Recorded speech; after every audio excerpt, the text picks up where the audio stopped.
Yes, due to the profession of my father.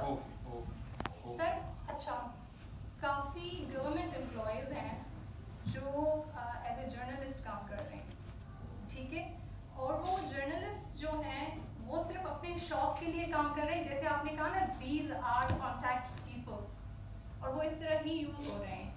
बहुत सी उनके लिए, जैसे मेरे फादर ने उनके खिलाफ आवाज़ उठाई और फिर ये हुआ कि डकैती हुई हमारे घर में, सारी पुलिस उनके साथ मिली हुई थी, मतलब हमारा केस आ गया ऐसे justice denied, justice delays justice denied, ठीक है सर। ये सर मैं आपको दिखाना चाहूँगी, ये सेक्रेटरी एजुकेशन ने ये नोटिफिकेशन जारी किया था कि जो जर्नलिस्ट हैं वो अपना काम करें, बाकी जो गवर्नमेंट एम्प्लॉय हैं वो मीडिया में ना आए। अगर उन्होंने मीडिया में काम करना है, जैसे मैं एडवोकेट हूँ तो मैं गवर्नमेंट जॉब में नहीं गई, मुझे बहुत मौके मिले, मैं CSP बनना चाहती थी, बट मेरा क्रेज था कि मैं एडवोकेट बनूं, लेकिन सर इस पे आज तक ये जर्नलिस्ट की राइट्स की वायलेशन नहीं है, इसको एक्सप्लॉइट किया जा रहा है, ये एक रिस्पेक्टफुल प्रोफेशन है सर। सर ये काइंडली आप ये है हमारे पास। अच्छा sir,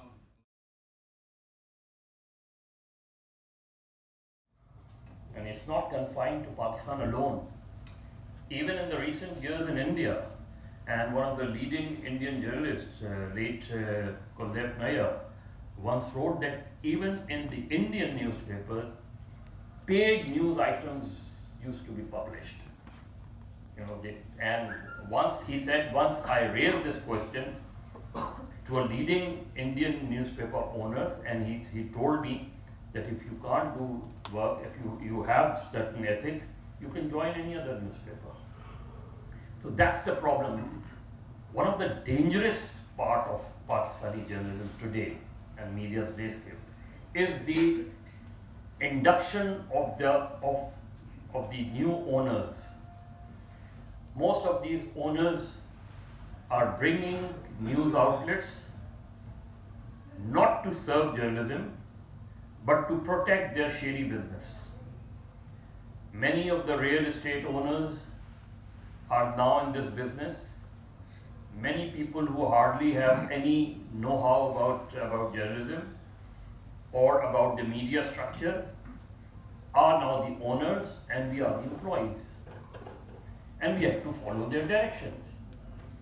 Either we choose our own independent YouTube channels, which again is a very questionable thing, whether as an individual I need someone to edit my content.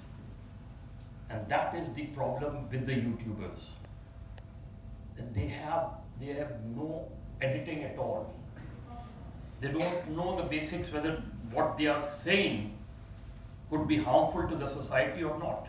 That is one of the key issues. So the point she has raised is a very important one, and it's not for anyone but for the unions. For the union and the clubs to address this issue very seriously, because many government employees using press cards, using PFUJ or KUJ or UJ's membership card for their personal interest. For instance, there have been employees of education department, there have been employees of local government departments and different departments. They use their press clippings against those departments, and then they get promotions for that or in other case. So I think this point should be addressed and should be taken seriously by the unions. Thank you. Thank you. Being the chairperson of the Human Rights Commission, I also welcome you here.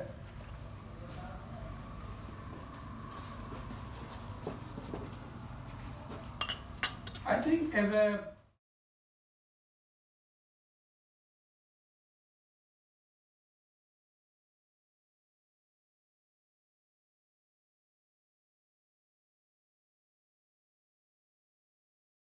Are they disadvantaged? Who are they? Why are they victims, right? Why are they the ones who are particularly vulnerable to the situation? So you have to provide that information about that larger body. And then 6. You're journalists, so you should be able to figure this one out. OHCHR को अभी define किया गया है, बच्चों की convention on the rights of the child में है, but coming to the point that United Nations में एक तो there is one mechanism that is called the UPR, universal periodic review. इस साल पाकिस्तान की रिव्यू हुई ह्यूमन राइट्स की सिचुएशन की, and they give the outcome document जो पाकिस्तान के बारे में उन्होंने रिकमेंडेशन दिया. Disappearance, usually if they are still disappeared, it will be something that they would look at, because the question was a question of urgency. Can you get me back to those questions? So the question was number 3, right? Is the situation urgent? That doesn't mean that you shouldn't bring cases that are older. In fact, if you can look, you can see through the database that oftentimes there are cases that are historic. There are trends that are historic that are taken. But this is, one consideration to take. The other issue, right, if it's a violation of a certain law, if it's a problem, the foreign illegal, what is the long title of the Afghan? If you have the documentation, attach it so that they don't have to ask for it, right? If the Afghans are victims, or if you think that they're victims, add whatever documentation you have. But you can't expect them to go through documentation and figure it out for themselves. That's why you're making a submission, right? And then 7, who are the perpetrators? If possible, you have to give the names, the title, the functions, any possible motive. So oftentimes in Pakistan, when there's a case of enforced disappearance, perpetrators are unknown. But if you know who the perpetrators are because you saw them in a white van and there were reasons to believe they were attached to this particular group or that particular group, provide that information if you're not sure. Of a senior political analyst who was abducted in September 2021. That was my father, Baris Raza, a 63-year-old male. He frequently writes about politics, about Pakistani politics.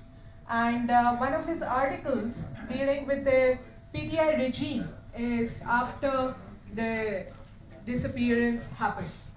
So what happened was that on the night, around midnight, 3:30 p.m., some masked men, of course, in paramilitary cars, around 3 paramilitary cars, followed by some other white cars, which is a very common sight for journalists or people who are being picked up or who are being forcibly disappeared.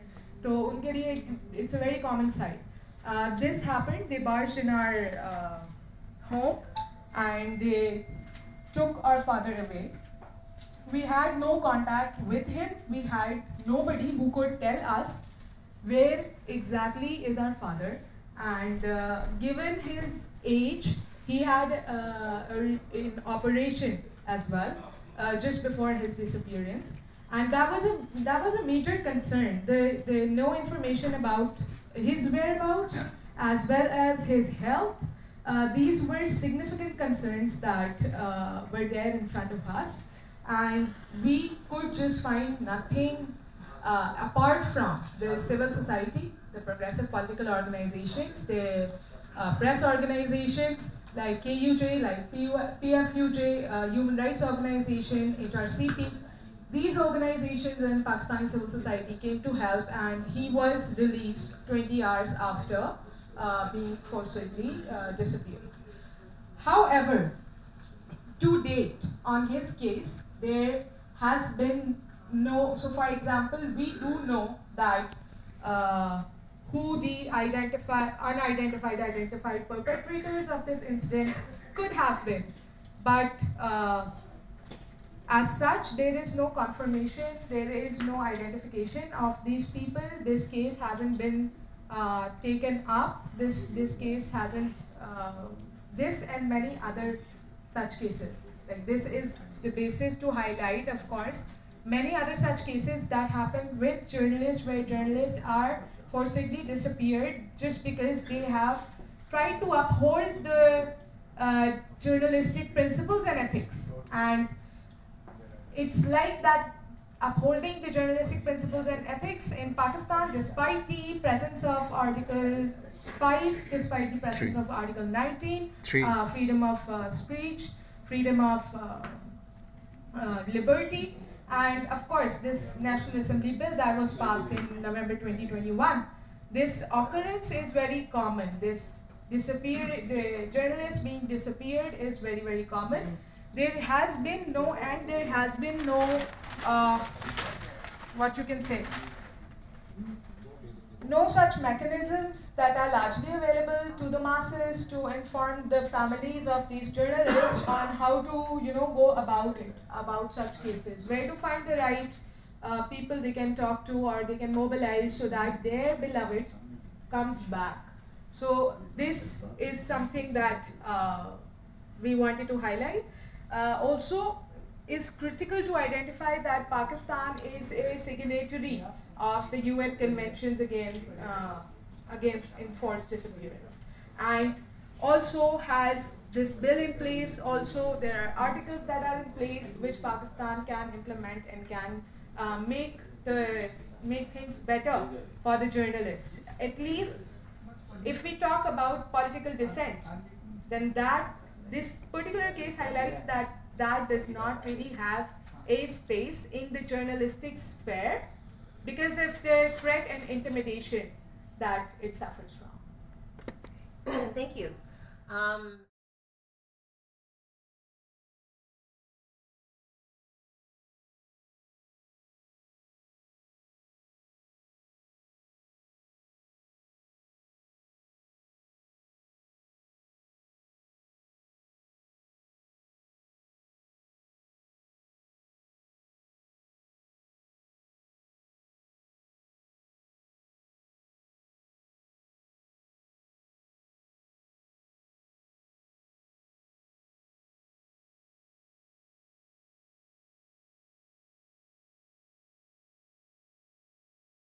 Procedures must recommend ratification of the Convention on Enforced Disappearances for the state party. Number 2, ratification is not going to be enough, so implementation of the convention is also one of the recommendations that has to go vis-a-vis setting up the designated entity, the implementation infrastructure, as well as a robust review mechanism. The third thing we're saying here is the immediate redress of the situation. We also have a constitutional recommendation here at the policy level, which says that whatever ordinances, specifically ordinances, not the acts, the ordinances in particular have to have a human rights compliance review before they are put into practice, because they are usually contravening several human rights considerations and so on. And we have 2 recommendations for the HRC itself. First, we need to, if we are to get a broader and clearer picture of what a country's progress on these different rubrics is going to be, we need to reconcile the likes of Universal Periodic Review vis-a-vis the likes of ICCPR, ICESCR, which I understand is exhaustive but possible in the long run. The other thing, where we report in the VNRs, because in VNRs you not just have the shadow report coming from the civil society, but you also have people who are making interventions at the General Assembly against the country report. So those kind of forums need to be reconciled in terms of coming up with a holistic programming of redress on enforced disappearances here. And the last recommendation that we have is, I was going to ask you this question yesterday, whether or not we have a criteria for a state to be a member of the Human Rights Council.